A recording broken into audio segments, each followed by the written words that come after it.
dessa aula é catálise enzimática, ou seja, a catálise é realizada pelas enzimas. Nós já vimos que as enzimas são proteínas, né? A grande maioria das enzimas são proteínas. A gente precisa fazer só um parêntese para as chamadas ribozimas, tá? Que são moléculas que têm uma natureza não proteica, então elas não são proteínas, porém, elas possuem sim capacidade catalítica. Então, elas são, na verdade, moléculas de RNA, que possuem, né, poder catalítico, mas não têm natureza proteica. Então, nem todas as enzimas são proteínas, mas a gente pode pensar que a grande maioria das enzimas são proteínas. Uma outra característica é que as enzimas são proteínas altamente especializadas.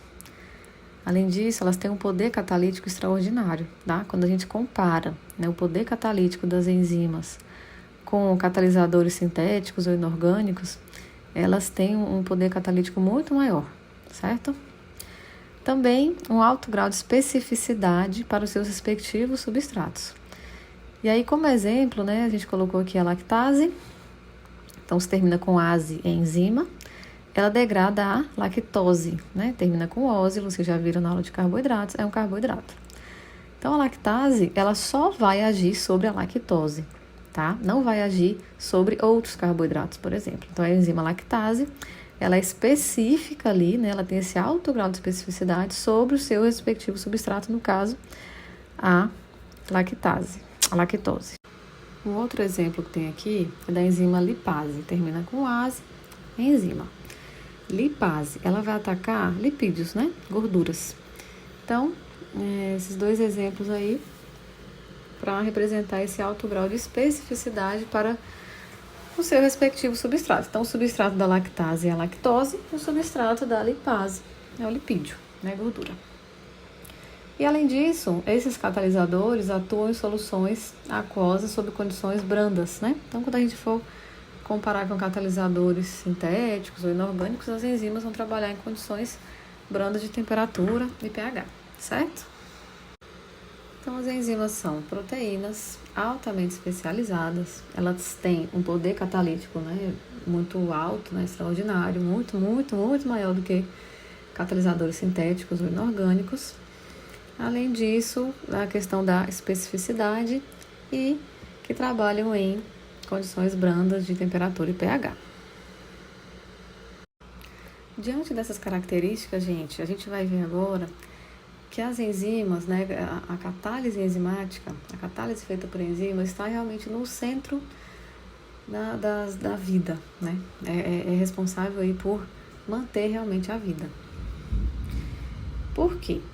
Para haver vida, né, o organismo precisa aí, né, deve ser capaz aí de duas coisas principais, né? Ser capaz, então, de se autorreplicar e ser capaz de catalisar reações químicas com eficiência e seletividade, né? Então, o organismo tem que ser capaz aí de, além de se autorreplicar, capaz aí de catalisar reações químicas com eficiência e seletividade.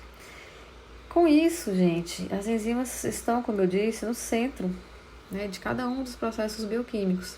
Tá? Vamos ver um exemplo, né? Gravem essa frase e vamos pensar aqui num exemplo, tá? Então, por exemplo, no processo aí de conversão, né, da sacarose em gás carbônico e água em presença de oxigênio. Então, a gente tem aí a formulazinha da sacarose, né, na presença de oxigênio, sendo convertido aí em CO2 e água. Esse processo é altamente exergônico, certo? E vamos pensar, nós seres humanos, né, a gente utiliza a sacarose, que é esse açúcar de mesa, esse açúcar que está no cafezinho, que está em bolo, em sucos, né? O açúcar normal, a gente usa como combustível para pensar, para andar, para enxergar, certo? Agora vamos pensar, no nosso organismo a gente se alimenta e essa reação acontece em segundos, tá? É liberada energia química, né, dessa sacarose consumida em segundos. Agora, se a gente for pensar no pacote de açúcar, né, que está lá no supermercado, na presença de oxigênio, e aí, a reação não ocorre, tá? Apesar de ser uma reação termodinamicamente favorável, lá dentro do pacote, lá na prateleira do supermercado, é um processo muito lento, né? Não acontece. Agora, dentro do nosso corpo, do nosso organismo, acontece em segundos. A diferença aí, gente, é a catálise, tá?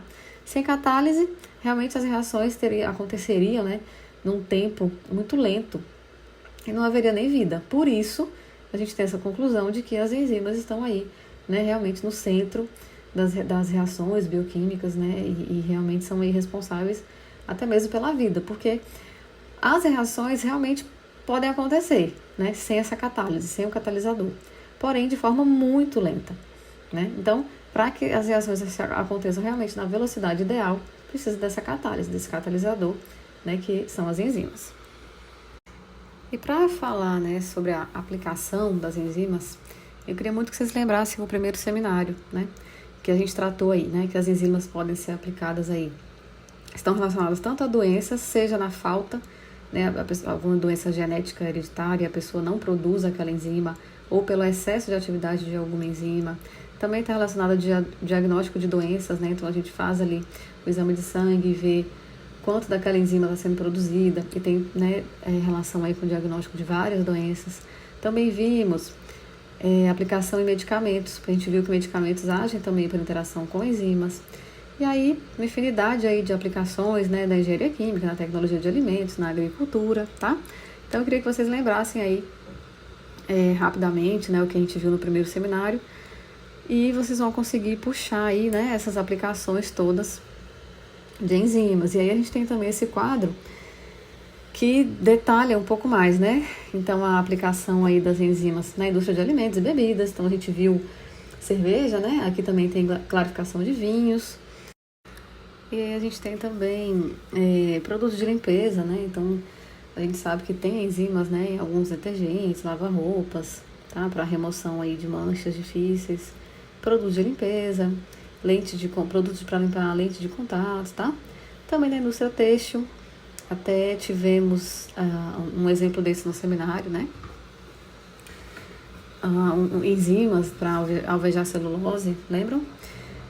E aí tem aqui amaciamento de couros, indústria de papel e celulose, cosmética, farmacêutica, tratamentos médicos, certo? Então são aí inúmeras aplicações realmente que a gente encontra sobre enzimas. Agora, sobre a atividade catalítica, gente, ela vai depender da integridade, né, da conformação nativa da enzima, né, da proteína. Então, lembram lá da aula de proteínas? A gente falou das estruturas proteicas, primária, secundária, terciária, quaternária, lembram? Então, as enzimas são proteínas, elas têm essa mesma estrutura, né? O que está falando aqui? Que a atividade catalítica vai depender da integridade da conformação nativa dela, né? Então, se ela é uma proteína, ela é uma enzima, né, de estrutura quaternária, se ela perde essa estrutura, ela perde a atividade catalítica, certo? Então, se a enzima for desnaturada, né, ou dissociada nas suas subunidades, ou se ela for degradada até os aminoácidos que a compõem, a atividade catalítica é perdida, certo? Vejam aqui a figura, onde vocês encontram, dá para lembrar, né, dos resíduos de aminoácidos aqui primeiro, na estrutura primária, depois tem um exemplo de estrutura secundária, alfa-hélice, depois uma cadeia polipeptídica aí da estrutura terciária e, por fim, a estrutura quaternária, né, as subunidades todas já montadas. Então, qualquer perda, né, na integridade dessa estrutura, dessa conformação nativa, né, que a gente fala, seja ela, né, terciária ou quaternária, a enzima vai perder a atividade catalítica, tá? Seja aí por desnaturação ou degradada aí por algum motivo, ela não consegue exercer a atividade catalítica dela. Falando agora, gente, sobre nomenclatura, né? Algumas enzimas, elas foram batizadas, né, ou foram nomeadas ali no momento em que a pessoa descobriu aquela enzima, né, pelo descobridor dela mesma. Então, por exemplo, a lisozima, né, recebeu esse nome quando foi descoberta, porque descobriram lá, né, que essa enzima tinha a capacidade de lisar, ou seja, de degradar a parede de bactérias. Então, o nome dela, lisozima, veio do lisar, tá? A pepsina, né, o nome também veio do grego peps, que é digestão, porque era uma enzima que atuava na digestão de alimentos. Então, alguns nomes, né, fora desse padrão que a gente vai falar logo aqui abaixo, né, que é o substrato mais ASE, Quando foge desse padrão, é porque o nome da enzima foi dado ali no momento que se descobriu, né? E foram descobertas ao longo de muitos anos, e cada pessoa que ia descobrindo dava, né, o nome que tinha a ver ali com a função dela, né? Então a capacidade de lisar ficou lisozima. E a pepsis, né, de digestão ficou pepsina, tá? Agora, uma forma de identificar, né, de nomear, né, mais normal é essa aqui, ó, o substrato mais ASE, né? Então, quando a gente vê que termina com ASE, é uma enzima, certo? Daí a gente tem exemplos aqui, ó. A urease catalisa a hidrólise da ureia, então o substrato é ureia, então juntou-se ureia e botou ase no final, ficou urease, então ela catalisa a hidrólise da ureia em amônia e CO2. A arginase, então o nome vem da arginina, então a arginina é o substrato dela, né? A arginase catalisa a hidrólise da arginina em arnitina e ureia, então a arginina é o substrato, coloca ase no final, ficou arginase. Do mesmo jeito, a fosfatase, ela catalisa a hidrólise de ésteres de fosfato. Então, fosfato é o substrato dessa enzima, junta ali fosfato, mais o nome ase no final e fica fosfatase, tá? Agora também tem, gente, uma forma, né, desse representado aí por esse EC, né? Uma comissão, né, um comitê de enzimas, que cada enzima vai ter aí um código com 4 dígitos, tá? E o que representa, né, cada dígito desse código? Vai depender aí do tipo de reação catalisada pela enzima, tá? Então, quando você recebe ali, né, vocês estão ali trabalhando e receberam uma enzima, vocês podem pesquisar, né? Na embalagem vai ter lá os 4 dígitos e sabendo esses 4 dígitos, vocês vão ter acesso o primeiro dígito vai te dizer qual é a classe da enzima. O segundo dígito te diz qual é a subclasse. O terceiro dígito te diz qual é a subclasse e o quarto dígito qual é o número de ordem dentro da subclasse. Tá? Tudo isso depende, então, do tipo de reação e da natureza química dos reagentes. E aí, nesse quadro, a gente consegue ver, né, que são 6 classes. Então, a gente tem as oxidorreductases, as transferases, as hidrolases, as liases, as isomerases e as ligases. Para cada classe dessa, a gente vai ter, por exemplo, número 2 aqui, a transferase. Qual é o tipo de reação que ela faz? Uma reação de transferência de grupos. Então, as transferases fazem reações de transferências de grupos. Só que aí pode ser, por exemplo, né, a subclasse vai trazer que grupo que ela faz a transferência, que grupo que ela transfere. Então, pode ser transaldolase ou transcetolase, porque vai depender de qual é o grupo que ela realmente vai transferir, tá? E aí a gente tem um exemplo aqui mais prático para vocês. E nesse exemplo mais prático, vamos ver, né? Então, a gente viu que cada classe se divide em subclasse, tá? As subclasses vão definir qual é o tipo de grupo que as enzimas atuam, né? Então, por exemplo, coincidentemente aqui, ele fala realmente do grupo que transfere, né, das transferases. Então, o número 2 já nos diz que é uma transferase, né? Estão vendo aqui, ó, o código dela é EC2.1.1.8. Então, o número 2 me diz que elas são transferases, então ela transfere grupos. Aí o segundo grupo, né, que vai me dizer qual é a subclasse, diz que é o número 1. Isso aí indica que são enzimas que transferem grupos contendo um carbono. Então, o número 2, que é o primeiro dígito, me diz que são transferases. O segundo dígito, que é o número 1, me diz que transferem grupos contendo carbono. O terceiro dígito, que também é número 1, né, que já vai me dizer qual é a subclasse, diz que engloba, a gente viu que transfere grupo contendo carbono, mas qual é o grupo? Que grupo é esse contendo carbono? São metiltransferases, né? Ou seja, enzimas que transferem um grupo metilo, tá? E aí, por fim, a gente tem lá o último dígito, né, número 8.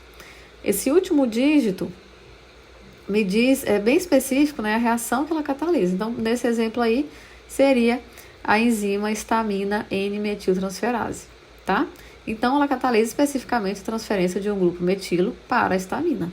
Então, só esses 4 dígitos aí me diz tudo isso. O primeiro, que é uma transferase, o segundo dígito, que ela transfere grupos contendo carbono. O terceiro dígito me diz que engloba aí as metiltransferases, ou seja, enzimas que transferem um grupo metilo. E o quarto dígito, esse número 8, me diz que ela catalisa especificamente a transferência de um grupo metilo para a histamina, tá? Para a histamina N-metiltransferase. E aí, gente, aí em azul, aqui embaixo, ó, vocês encontram a lista completa, tá? O site, onde tem a lista completa aí, com a decodificação, né? Desses 4 dígitos, desse código, tá? De 4 dígitos que esse comitê criou, né? Para padronizar, né? Mundialmente aí, a nomenclatura das enzimas.